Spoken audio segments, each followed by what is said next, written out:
रोतिया साहब, शिवदास पारखी साहब, गौतम जी, रामदास मंडराई साहब और तमाम उनकी मंडली के तमाम साथीगण, मंच पर मौजूद सूद साहब और हमारे क्षेत्र के लोकप्रिय विधायक, आदर और सम्मान के योग्य हमारे बड़े भाई वीर सिंह जगान साहब, तमाम उपस्थित साथियों, आज बहुत ही खुशी का वक्त है जो इस क्षेत्र के अंदर बुद्ध पूर्णिमा का आयोजन बड़े धूमधाम से मनाया गया है।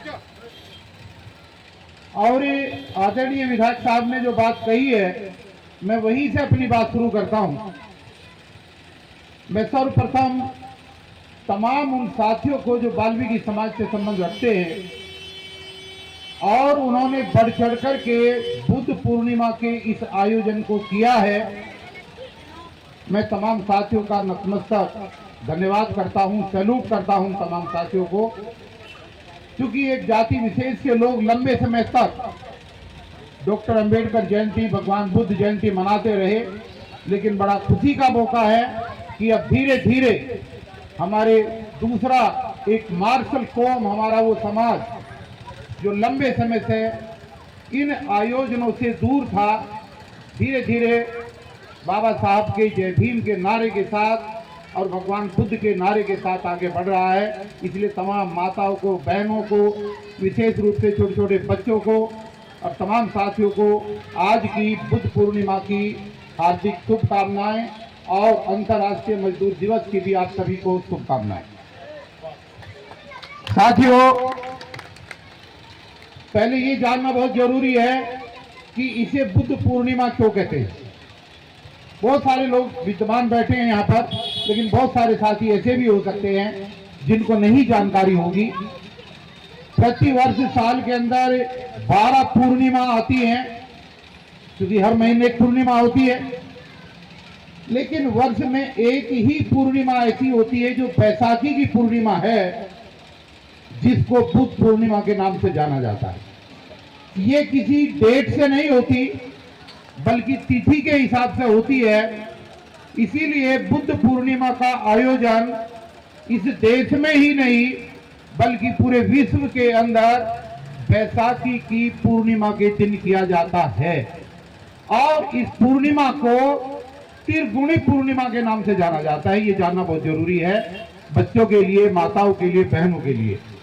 इस पूरे संसार के अंदर जितने भी महापुरुष, जितने भी युग पुरुष, जितनी भी विभूतियां पैदा हुई हैं, उसमें से कोई भी ऐसा युग पुरुष नहीं है जो एक ही तिथि में पैदा हुए, एक ही तिथि में उनको ज्ञान प्राप्ति हुई और डिक्लेयर करके उसी एक तिथि में उनके शरीर का परिनिर्वाण हुआ।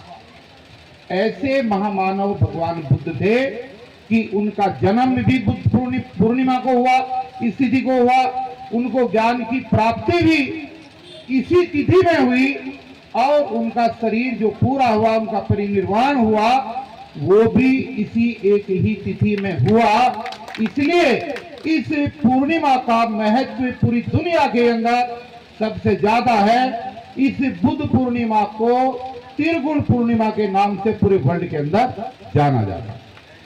मैं आपको ये बता देना चाहता हूं, और ये जानने वाली बात है कि जब से देश आजाद हुआ है, 78 वर्षों की आजादी के अंदर, जब जब भी भारतवर्ष के प्रधानमंत्री देश से बाहर गए हैं और विश्व के किसी भी देश के अंदर गए हैं, तो वो ना तो राम की मूर्ति ले जाते, न कृष्ण की ले जाते, न हनुमान की ले जाते, न किसी देवी की ले जाते।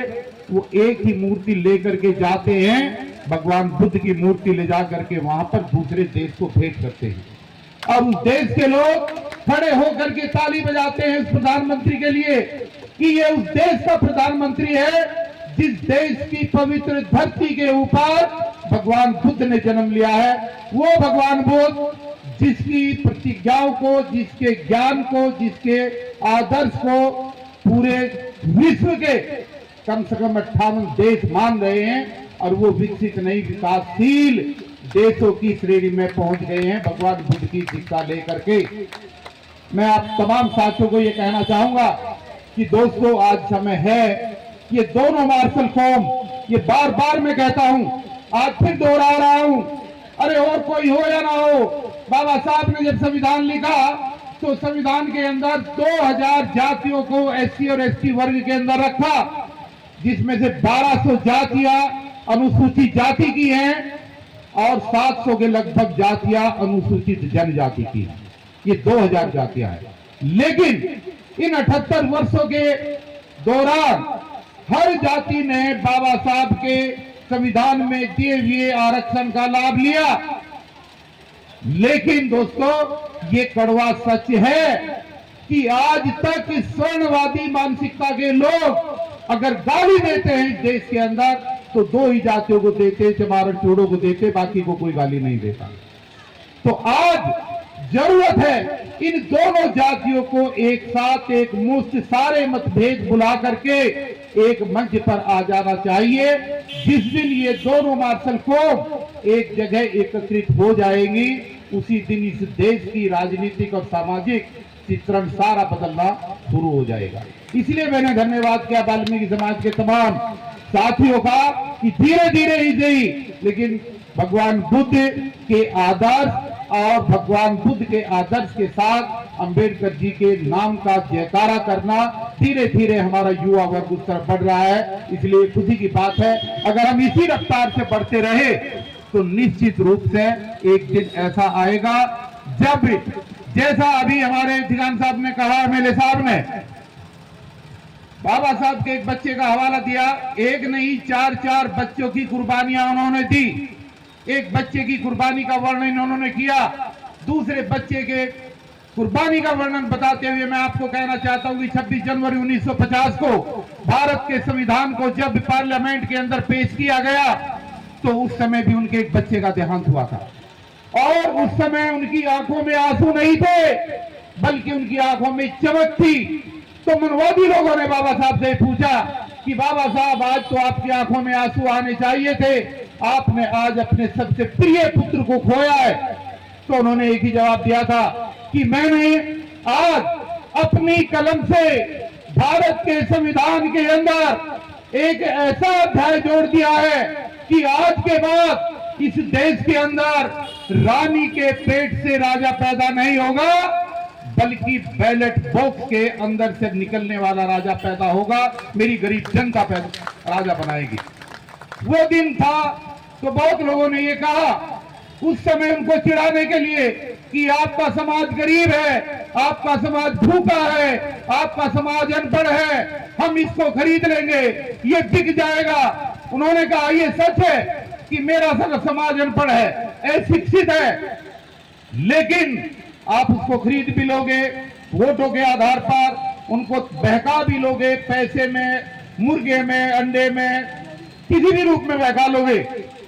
लेकिन एक दिन ऐसा आएगा, एक समय ऐसा आएगा जब हजारों और लाखों की संख्या में डॉक्टर, इंजीनियर, एडवोकेट, जज, कलेक्टर बन करके निकलेंगे। तो जब वो दिन आएगा और मेरा युवा जिस दिन यहाँ पर नीला झंडा पहन करके गले में आ जाएगा सड़क पर, उस दिन तुम्हारे तंबू उखाड़ देगा, इस बात का ध्यान रखना। इसलिए मेरी आंखों में आज आंसू नहीं है बल्कि मेरी आंखों में आज चमक है कि मैंने वो क्रांति कर दी है जिस क्रांति के लिए अंग्रेजों ने इस देश को, गुलामों को तो आजाद कर दिया लेकिन जो गुलामों के गुलाम थे उनको आजाद नहीं किया था। आज मेरे संविधान ने इसको आजाद किया है।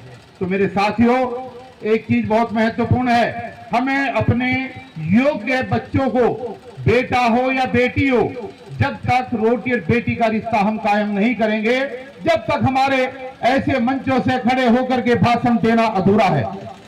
इसलिए हमें कोशिश करनी चाहिए, बाबा साहब ने विशेष रूप से इसके लिए कहा था कि अंतर जातीय विवाह का प्रचलन होना चाहिए, तब ये 2000 जातियां एक सूत्र में बंधेंगी। दूसरा, सब लोगों को बौद्ध धर्म स्वीकार करना चाहिए अगर उनको दलितों के आवरण से बाहर अपने आप को आना है। तो ये चीजें चल रही है, धीरे धीरे समाज आगे बढ़ रहा है, बढ़ेगा। और मैं आपको बता देना चाहता हूं, मेरे 3 बेटे हैं, 3 बच्चे हैं। विधायक साहब, मैंने अपने बेटे की शादी वाल्मीकि समाज के अंदर की है। मैं जाटों समाज से हूं, मेरे घर में मेरी बहू वाल्मीकि समाज की है और मैं अपने दूसरे बेटे की शादी भी वाल्मीकि समाज के अंदर ही करूंगा, ताकि जो जनरेशन आगे आए वो वाल्मीकि या जाटव के नाम से ना पहचानी जाए, बल्कि अंबेडकर और भगवान बुद्ध के नाम से पहचानी जाए। तो ये बेटी और रोटी का रिश्ता जब तक हम सब लोग आपस में नहीं करेंगे, जब तक ये दोनों मार्शल कौम एक जगह वैचारिक रूप से और सामाजिक रूप से एक मंच पर नहीं आ पाएगी।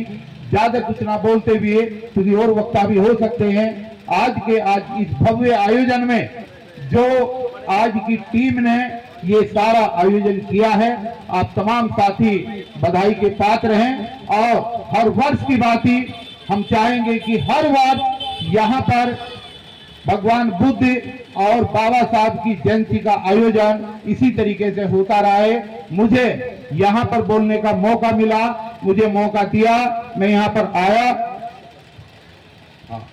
तो तमाम साथियों, हमारे बीच में हमारे निगम पार्षद साहब आए हैं, उनका स्वागत। आप आइएगा इधर, एमएलए साहब को कहीं जाना है। तो तमाम साथियों को बहुत बहुत शुभकामनाएं। जय भीम, जय भारत, जय संविधान। बहुत बहुत धन्यवाद। हमारे बीच में हमारे नंगनगिरी वार्ड से पार्षद भाई